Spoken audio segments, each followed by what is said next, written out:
Assalamualaikum warahmatullahi wabarakatuh.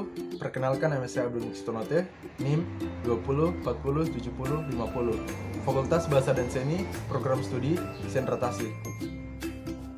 Baiklah, pada kesempatan ini saya akan membahas tentang konsep manajemen dasar pendidikan. Yang pertama, pengertian pendidikan. Pendidikan adalah kata yang sering sekali kita dengar dalam kehidupan sehari-hari, tapi kita kurang memahami apa yang disebut pendidikan, apa landasan pendidikan itu, dan lain sebagainya. Tulisan ini akan mencoba menguraikan pendidikan ditinjau dari pendapat para ahli teori tentang pendidikan dan lembaga-lembaga pendidikan. Beberapa ahli telah mengungkapkan mengenai pengertian pendidikan. Di antaranya, menurut Carter Figart, dalam Dictionary of Education, pendidikan merupakan seni, praktek atau profesi sebagai pengajar. Merupakan ilmu yang sistematis atau pengajaran yang berhubungan dengan prinsip-prinsip dan metode-metode pengajaran. Berpengawasan dan bimbingan murid dalam arti luas digantikan dengan istilah pendidikan. Merupakan seni untuk membuat dan memahami ilmu pengetahuan yang tersusun, yang diwarisi atau dikembangkan masa lampau oleh generasi bangsa. Selanjutnya, menurut buku Haggard Education for American Democracy, pendidikan adalah suatu lembaga dalam tiap-tiap masyarakat yang beradab. Tetapi tujuan-tujuan pendidikan tidaklah sama dalam setiap masyarakat. Sistem pendidikan suatu masyarakat tertentu dan tujuan pendidikan didasarkan atas prinsip-prinsip, cita-cita, dan filsafat yang berlaku dalam suatu masyarakat. Kata manajemen berasal dari bahasa Latin yaitu manus yang berarti tangan dan ager yang berarti melakukan. Kata-kata itu digabung menjadi kata kerja, manager, yang artinya menangani. Manager diterjemahkan dalam bahasa Inggris, yaitu dalam bentuk kerja, to manage. Dengan kata benda, manajemen, manager untuk orang yang melakukan kegiatan manajemen. Akhirnya diterjemahkan ke dalam bahasa Indonesia menjadi manajemen atau pengelolaan. Pengertian manajemen menurut para ahli. Yang pertama, Mary Parker F. mendefinisikan pengertian manajemen sebagai suatu seni. Tiap pekerjaan bisa diselesaikan dengan orang lain. Menurut George Terry, memberikan pendapat definisi manajemen merupakan ilmu sekaligus seni. Manajemen adalah wadah di dalam ilmu pengetahuan, sehingga manajemen bisa dibuktikan secara umum kebenarannya. Selanjutnya, manajemen yang didefinisikan oleh Cons adalah suatu seni yang produktif yang didasarkan pada suatu pemahaman ilmu. Cons menambahkan ilmu dan seni tidaklah bertentangan, namun masing-masing saling melengkapi. Menurut Stoner, memiliki pendapat ilmu manajemen merupakan proses dalam membuat suatu perencanaan, pengorganisasian, pengendalian, serta memimpin berbagai usaha dari anggota entitas, organisasi, dan juga mempergunakan semua sumber daya yang dimiliki untuk mencapai tujuan yang ditetapkan. Menurut Wilson, berpendapat definisi manajemen sebagai sebuah rangkaian tindakan yang dilakukan oleh para anggota organisasi dalam upaya mencapai sasaran organisasi. Proses merupakan suatu rangkaian aktivitas yang dijalankan dengan sistematis. Selanjutnya, filsafat manajemen. Manajemen jika ditinjau dari segi filsafat, yaitu berdasarkan landasan ontologi dan aksiologi, maka bagaimana mengembangkan landasan epistemologi yang sesuai? Persoalan utama yang dihadapi oleh setiap epistemologi pada dasarnya bagaimana pendapat pengetahuan dengan benar yang memperhitungkan aspek ontologi dan aksiologi. Begitu juga dalam hal menghadapi epistemologi, yaitu bagaimana menyesuaikan pengetahuan yang benar untuk menjadi masalah mengenai dunia empiris yang akan digunakan sebagai alat untuk meramalkan dan mengendalikan peristiwa yang muncul. Filsafat manajemen pada hakikatnya menyediakan seperangkat pengetahuan untuk berpikir efektif dan memecahkan masalah manajemen. Ini merupakan hakikat manajemen sebagai suatu disiplin, ilmu, dan mengetahui masalah organisasi berdasarkan pendekatan yang intelijen. Sebagai seorang manajer perlu mengetahui tentang kebenaran manajemen, asumsi yang telah diakui dalam nilai-nilai yang ditentukan. Pada akhirnya, semua itu akan mencapai kepuasan dalam melakukan pendekatan yang sistematik dalam praktik manajerial. Selanjutnya, pengertian manajemen pendidikan.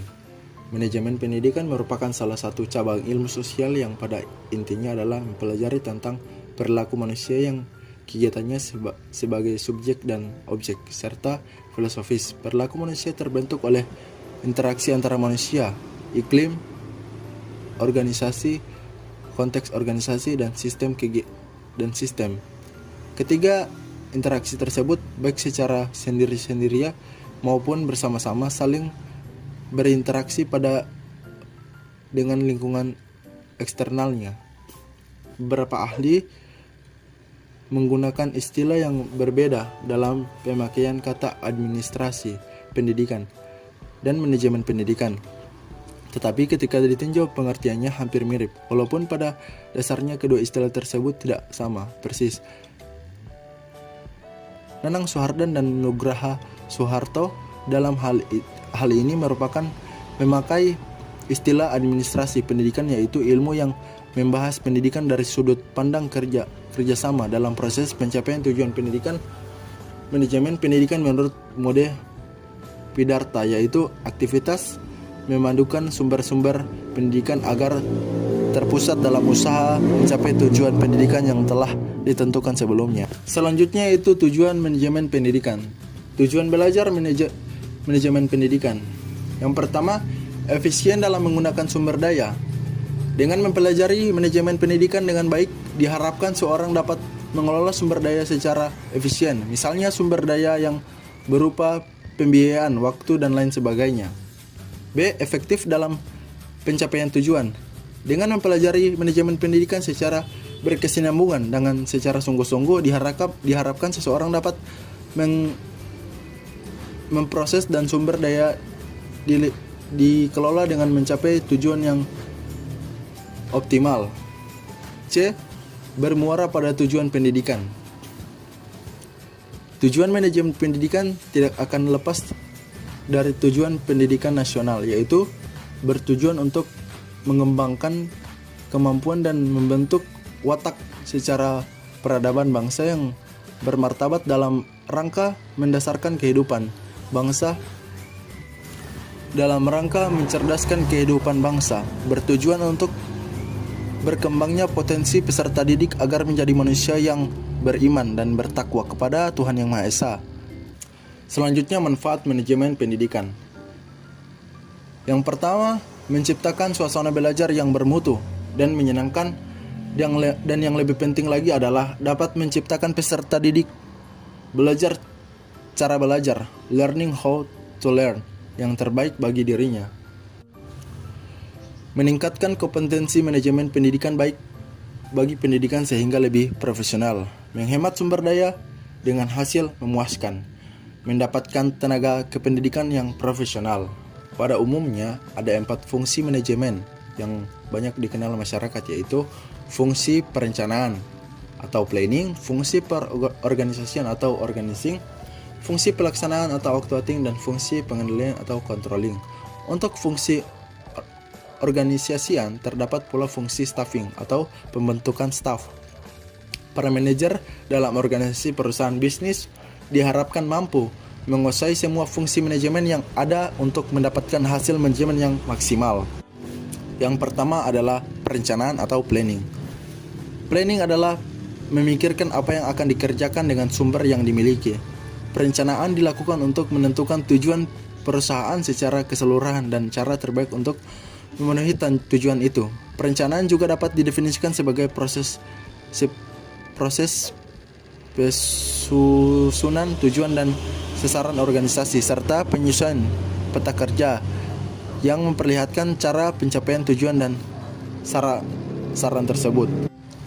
Selanjutnya yaitu pengorganisasian atau organizing. Dilakukan dengan tujuan membagi suatu kegiatan besar menjadi kegiatan-kegiatan yang lebih kecil. Perorganisasian mempermudah manajer dalam melakukan pengawasan dan menentukan orang yang dibutuhkan untuk melaksanakan tugas yang telah dibagi-bagi. Perorganisasian adalah proses penghimpunan SDM, modal dan peralatan dengan cara yang paling efektif untuk mencapai tujuan upaya pemaduan sumber daya. Selanjutnya itu pelaksanaan atau actuating. Adalah suatu tindakan untuk mengusahakan agar semua anggota kelompok berusaha untuk mencapai sarana sesuai dengan perencanaan manajerial dan usaha. Pelaksanaan adalah proses penggerakan orang-orang yang untuk melakukan kegiatan pencapaian tujuan sehingga terwujud efisiensi proses dan efektivitas hasil kerja. Dan selanjutnya itu pengendalian atau controlling. Adalah suatu aktivitas menilai kinerja berdasarkan standar yang telah dibuat untuk kemudian dibuat perubahan atau perbaikan jika diperlukan. Proses yang dilakukan untuk memastikan seluruh rangkaian kegiatan yang telah direncanakan, diorganisasikan dan diimplementasikan dapat berjalan sesuai dengan target yang pendidikan yang dihadapi. Pengendalian dapat didefinisikan sebagai proses pemberian balikan dan tindak lanjut pembandingan antara hasil yang dicapai dengan rencana yang telah ditetapkan dan tindakan penyesuaian apabila terdapat penyimpangan. Selanjutnya yaitu ruang lingkup manajemen pendidikan. Ruang lingkup manajemen pendidikan dibagi menjadi 3 kelompok, yaitu menurut wilayah kerja, menurut objek garapan, dan menurut fungsi kegiatan. Yang pertama, menurut wilayah kerja. Ruang lingkupnya meliputi manajemen seluruh negara, manajemen satu provinsi, manajemen satu unit kerja, dan manajemen kelas. Yang kedua, menurut objek garapan. Ruang lingkupnya meliputi manajemen siswa, manajemen ketenaga pendidikan, dan manajemen tata laksana pendidikan, manajemen pembiayaan, dan manajemen humas. Selanjutnya yaitu menurut fungsi kegiatan. Ruang lingkup meliputi perencanaan, mengorganisasikan, mengarahkan, mengkoordinasikan, mengkomunikasikan, mengawasi atau mengevaluasi. Ada pula yang melihat ruang lingkup dari manajemen pendidikan berdasarkan substansi yang menjadi garapan manajemen pendidikan sebagai proses atau disebut fungsi administrasi, yaitu perencanaan. Perencanaan merupakan suatu proses yang meliputi upaya yang dijalankan guna mengantisipasi agar kecenderungan di masa mendatang dan penentuan sebuah strategi maupun taktik yang tepat guna merealisasikan tujuan dan target organisasi.